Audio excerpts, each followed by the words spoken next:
Hello dear students, welcome to my classroom. बेटा ये है आपकी विज्ञान की वर्कशीट नंबर 30 जो आपको वेडनेसडे यानी कि 3 फरवरी को सबमिट करनी है। तो ये वर्कशीट भी हमारी चैप्टर से रिलेटेड है, प्रकाश। चलिए अब हम शुरू करते हैं। आज मनीष अपने दोस्तों के साथ आवर्धक लेंस का उपयोग कॉकरोच के अंगों को देखने के लिए कर रहा था। मनीष ने यह ध्यान दिया कि आवर्धक लेंस के बिना वह कॉकरोच के अंगों को सही से नहीं देख पा रहा है। चलिए इसका कारण जानने का प्रयास करते हैं। तो मनीष अपने दोस्तों के साथ आवर्धक लेंस मैग्नीफाइंग लेंस से कॉकरोच के पार्ट्स को देख रहा था। हम आवर्धक लेंस कब यूज़ करते हैं? जब हमें कोई भी चीज़ को बड़ा कर देखना होता है, जैसे आपको ये चित्र में दिखाया गया है। तो वो ये सोचता है कि अगर ये लेंस नहीं होता तो वो किस प्रकार से उनके अंगों को देखता। तो आवर्धक लेंस वास्तव में एक प्रकार का लेंस है। आवर्धक लेंस का प्रयोग बहुत छोटे प्रिंट को पढ़ने के लिए किया जाता है। बहुत छोटे वर्ड्स को पढ़ने के लिए हम आवर्धक लेंस का प्रयोग करते हैं।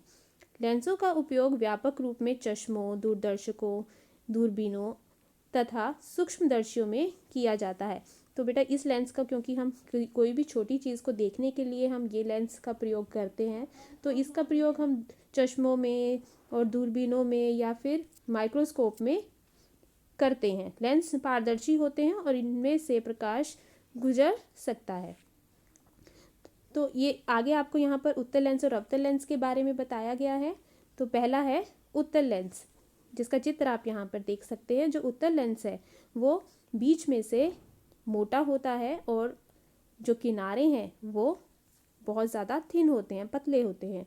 और जो अवतल लेंस है वो अवतल लेंस जो है वो बीच में से पतला होता है और किनारे उसके मोटे होते हैं।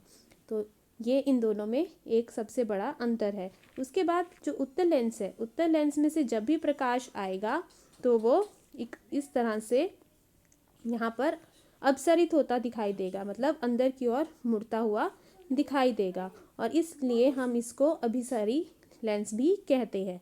पर जो अवतल लेंस है बेटा, उसमें जब प्रकाश आएगा तो वो इस प्रकार से आपको जाता हुआ दिखाई देगा, जिस कारण हम इसको अपसारी लेंस कहते हैं।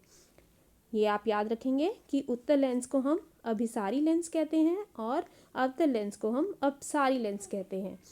उसके बाद लेंसों द्वारा बने प्रतिबिंब, जो उत्तल लेंस से जो प्रतिबिंब बनते हैं वो ज़्यादातर उल्टा या वास्तविक लेंस प्रतिबिंब बनाता है उत्तल लेंस। परंतु जब ये बिंब जो है वो, जब लेंस को हम जो हमारी वस्तु है उसके बहुत नज़दीक रखेंगे तो हमें कैसा प्रतिबिंब नज़र आएगा? आभासी, सीधा और आवर्धित, बड़ा।